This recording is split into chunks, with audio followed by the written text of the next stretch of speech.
The champagne flute shattered against the ballroom floor like a gunshot, but no one noticed amid the roar of applause. I stood there, frozen under the glittering chandeliers of the Grand Hyatt's Grand Hall, my retirement cake, a ridiculous fondant tower shaped like a gold watch, smeared across the table where my wife, Elena, had just slammed down the divorce papers. "Sign it, Robert," she hissed, her voice slicing through the cheers like a knife through silk.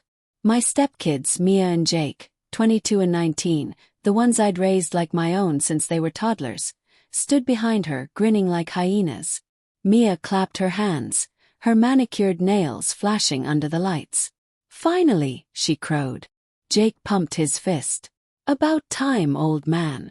The room, packed with my colleagues from 30 years at the firm, fell into a stunned hush. My boss, Harold, mid-toast, choked on his words. I felt the heat of 200 eyes on me, the air thick with the scent of overcooked steak and wilting roses. My heart hammered, not with panic, but with a cold, crystallizing fury that made my fingers steady as I picked up the pen and signed. Without a word. The drive home was a blur of rain-slicked streets and the wiper's rhythmic slap, like a metronome counting down to my unraveling. The house, our house, the one I'd bought with my savings after the first wife left me childless and broke, loomed dark and empty. Elena had already packed, I knew. The kids too. They'd planned this, timed it for maximum humiliation, right as I was toasting to freedom after decades of grinding audits and boardroom battles. I poured a scotch neat, the amber liquid burning my throat as I sank into the leather armchair that still smelled faintly of her perfume, jasmine and deceit. Heartbreak hit first, a hollow ache in my chest, like someone had scooped out my insides with a dull spoon. We'd met 5 years ago at a charity gala. She was a widow, vibrant and sharp, with 2 teens who needed a father figure. I thought I'd hit the jackpot. Paid for Mia's college, Jake's car, vacations to Aspen. And now, betrayal, raw and festering like a wound I couldn't staunch. I replayed the party in my mind, obsessing over the details. Elena's red dress, clinging like a second skin, her smile too wide as she handed me the envelope. "You've given us everything, Robert. Now it's time for us to take it." The words echoed, laced with resentment I hadn't seen coming. Or had I? There were signs, late nights at her book club, whispers on the phone, the way Mia sneered at my jokes lately, Jake avoiding my eyes.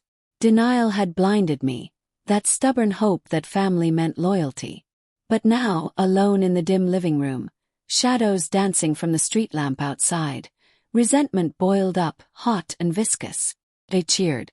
My own stepkids cheered as their mother gutted me in public. Humiliation twisted in my gut, a sour knot that made me want to scream. Instead, I sipped the scotch, letting the burn fuel a darker resolve. Revenge. The word slithered into my thoughts, unbidden but insistent. Not yet. Too soon. But the seed was planted, rooting in the fertile soil of my shattered trust. Morning brought a hangover and clarity, sharp as broken glass. I called my lawyer, voice steady despite the tremor in my hands. "They want half. Fine. But dig into everything." Elena's demands were brazen. Alimony, the house, even my pension. She'd cited irreconcilable differences. But I knew better. There was another man. I could smell it on her, that faint cologne that wasn't mine. Obsession gripped me as I paced the kitchen, the tile cold under my bare feet, coffee steaming untouched on the counter. I imagined confronting her, fists clenched, but no, that was too crude. Revenge needed finesse, a slow poison. Guilt flickered then, a whisper. Had I been distant, too focused on work? But no, I'd given them everything. The kids, God, the kids. Mia's laughter at the party replayed, a loop of mockery. Jake's fist pump like he'd scored a touchdown on my grave. Heartbreak morphed into anger, a simmering pot ready to boil over. I met Elena at the mediator's office 2 days later, the room sterile and air-conditioned, smelling of stale coffee and regret. She sat across the glass table, flanked by Mia and Jake, who lounged like entitled royals. "Robert," she said, her tone clipped, eyes avoiding mine. "Let's make this quick." I nodded, calm exterior masking the storm inside. Why now? I asked, voice low, probing for cracks. She shrugged, manicured fingers tapping the table. You've been checked out for years. The kids deserve better. Mia leaned forward, her ponytail swinging. Yeah, Dad, sorry Robert. You're like a walking ATM. Mom's found someone who actually listens. Jake snickered. And he's loaded. The revelation hit like a slap, but I kept my face neutral, filing it away. Inner thoughts raced. Who was he? How long? Doubt crept in, maybe I deserved this. But no, their glee at my downfall erased any self-blame. Resentment hardened into cold resolve as I signed preliminary papers, my pen scratching like nails on a chalkboard. Back home I dove into investigation, the quiet house my war room. I pored over bank statements on my laptop, the screen's glow casting eerie shadows on the walls. Subtle discrepancies, unexplained withdrawals, charges to high-end restaurants I hadn't visited. Elena's book club was a front. I knew it now. I hired a PI, a grizzled ex-cop named Vince, who met me at a dingy diner, rain pattering against the windows. Your wife's been seeing a guy named Marcus Hale, he said, sliding photos across the sticky table. Marcus, tall, slick, a real estate mogul with a yacht and a smirk. The pictures showed them at lunches, her hand on his arm, laughter I hadn't seen in years. Heartbreak surged again, a tidal wave of loss. I'd loved her, damn it. But the kids, they'd known. Mia's texts to Marcus, Jake's weekend trips, that aligned with Hale's schedule. They weren't just cheering, they were complicit. Obsession took hold. I stalked their social media from a burner account, the blue light straining my eyes late into the night. Fantasies of justice flickered. Expose them? Ruin them financially. Fear tempered it, moral conflict gnawed. Was I becoming the monster they painted me as? Weeks blurred into a haze of planning and doubt. I attended therapy, faking vulnerability to my shrink, Dr. Ellis, whose office smelled of lavender and false empathy. Anger is natural, she said, glasses perched on her nose. But revenge, it consumes. I nodded, but inside resolve sharpened. I volunteered at the kids' old school, chatting with teachers, gathering dirt. Mia had a plagiarism scandal hushed up. Jake, a DUI swept under the rug. Favors I'd pulled with my connections. Subtle hints of vengeance emerged. I cancelled their credit cards quietly, watching from afar as Mia's shopping spree hit a wall. Her furious call came that night. What the hell, Robert? Fix this. I hung up, a grim smile forming. Tension built slowly like storm clouds gathering. Elena noticed, her texts accusatory. Playing games? You'll regret it. Guilt pricked, were they right? Was I too controlling? But the party's cheers echoed, fueling me. I met Vince again, this time at a park bench, leaves crunching underfoot. Dig deeper on Hale, I said. Find leverage. His nod was all I needed. The pursuit had begun, quiet and strategic, my heart a forge of cold steel. As settlement talks loomed, I uncovered more. Hale wasn't just rich. He was crooked. Embezzlement whispers in his firm, ties to shady deals. Elena knew. Probably. The kids too, basking in his promises. Inner conflict raged. Expose him and drag them down. Or walk away. Doubt plagued sleepless nights, the bed too empty, sheets tangled from my tossing. But resentment won. I started small, anonymous tips to Hale's board, forged from public records. Nothing traceable. Suspense mounted as I waited, the house's silence oppressive, broken only by the tick of the grandfather clock. Then a call from Elena, voice laced with panic. What have you done? Marcus is under investigation. Feigned innocence. Me. I'm just retiring. Her silence was telling. The first crack in their armor. But as I hung up, a twist of guilt. This was family once. Moral grayness settled like fog. Was revenge justice, or just pain echoed back? The mediation session exploded into chaos. Elena stormed in, eyes blazing, Mia and Jake trailing like shadows. You bastard, she spat, slamming folders down. The mediator, a balding man with a nervous tic, cleared his throat. Let's keep it civil. But civility shattered as she accused me of sabotage. Hale's business is tanking because of you. I leaned back calm. Proof. Jake lunged forward. We know it's you, old man. Mom told us everything, how you spied, cut us off. Mia's tears were crocodile, manipulative. You're ruining our lives. Heartbreak flickered, had I. But their betrayal replayed, hardening me. You ruined mine first, I said quietly, the words dropping like stones. Tension peaked, the room electric with suppressed rage. As we adjourned, unresolved, I felt the slow burn ignite. Revenge wasn't fantasy anymore. It was motion, inevitable. Nights grew longer, my plans intricate webs. I met Hale anonymously at a bar, dim lights hiding my face, the clink of glasses masking our words. I know about the embezzlement, I said. He paled. Who are you? Someone with nothing to lose. Fear in his eyes was sweet, but doubt crept. Was this me? The man who'd built a life on integrity. Obsession blurred lines. Guilt a constant companion. Yet, as I drove home through fog-shrouded streets, resolve solidified. Epe. Slowly. Deliciously. The anonymous email to Hale's investors was the turning point, sent from a library computer, the keys sticky under my fingers, the hum of fluorescent lights buzzing like my nerves. It contained dossiers, forged but factual, pieced from Vince's digs. Offshore accounts, falsified reports. Hale's empire crumbled overnight. Headlines screaming real estate tycoon under fire. Elena called, hysterical, her voice cracking over the line. You did this. Marcus is bankrupt. I pictured her in her former bedroom, makeup streaked, the silk robe I'd bought her clutched tight. I don't know what you're talking about. I lied, my tone even, but inside, triumph mixed with guilt like oil and water. Resentment had morphed into obsession, a daily ritual of checking news feeds, the glow of my phone illuminating my face in the dark kitchen. But doubt lingered.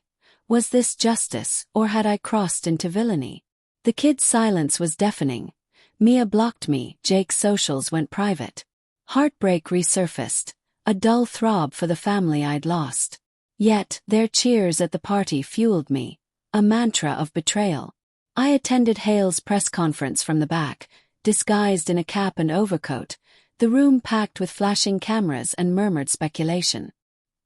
He stood at the podium, tie askew, sweat beading on his forehead under the harsh lights. These allegations are baseless, he stammered, but his eyes darted, hunted. Elena was there, off to the side, her hand on Mia's shoulder. Jake slouched beside them. They looked diminished, shadows of their former smugness. As Hale faltered, a reporter pressed. What about the personal ties? Rumors of an affair. Elena flinched, and our eyes met across the room. A jolt of recognition. She knew. Suspense coiled tighter. I slipped out, heart pounding, rain drumming on my umbrella as I walked to my car. Inner thoughts raced. End it now? Or drag it out? Moral conflict gnawed. Hale was a crook, yes, but destroying lives. Guilt whispered of hypocrisy, but cold resolve pushed back. They'd humiliated me. This was balance. Elena confronted me at a neutral coffee shop, the aroma of espresso clashing with the tension. She slid into the booth, eyes red-rimmed. Robert, please. Stop this. Her voice trembled, vulnerability cracking her facade. Marcus. He's broken. The kids are scared. I stirred my coffee, the spoon clinking rhythmically. Scared. Like I was at the party. She winced. That was a mistake. I was angry. Years of feeling second to your job. Dialogue peeled layers. Her resentment from my long hours, the kids from perceived favoritism. You never saw us, Mia had said once, but I dismissed it. Now, heartbreak layered with understanding. They weren't monsters, just flawed like me. But betrayal's scar ran deep. You could have talked, I said, voice low. Not ambushed. She reached for my hand, I pulled away. Fix it, Robert. For old times. Temptation flickered. Forgiveness. But Jake's cheer echoed. Well, I left her there. The bell above the door jingling like a finality. Planning intensified, quiet calculation in the wee hours.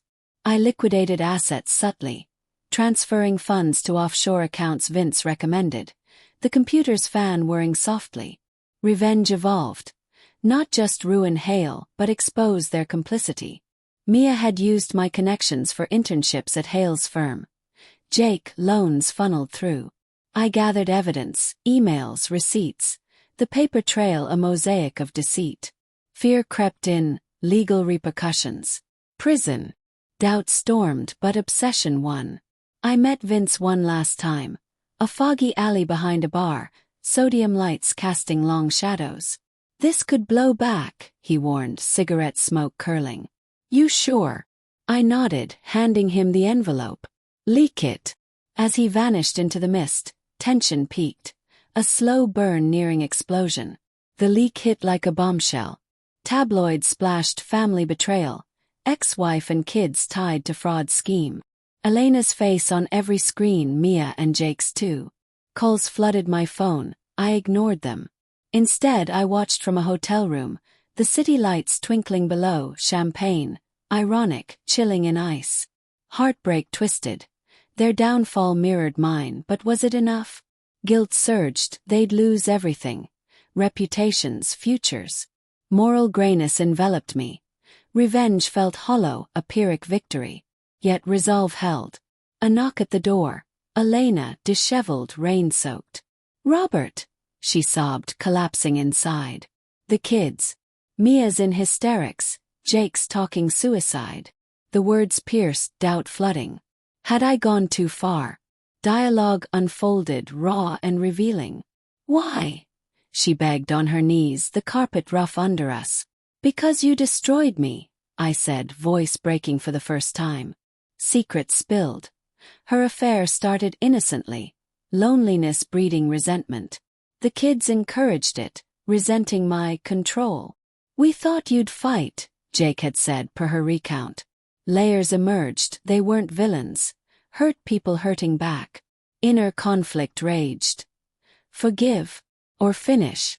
Suspense built as she pleaded, her tears wetting my shirt. We can fix this.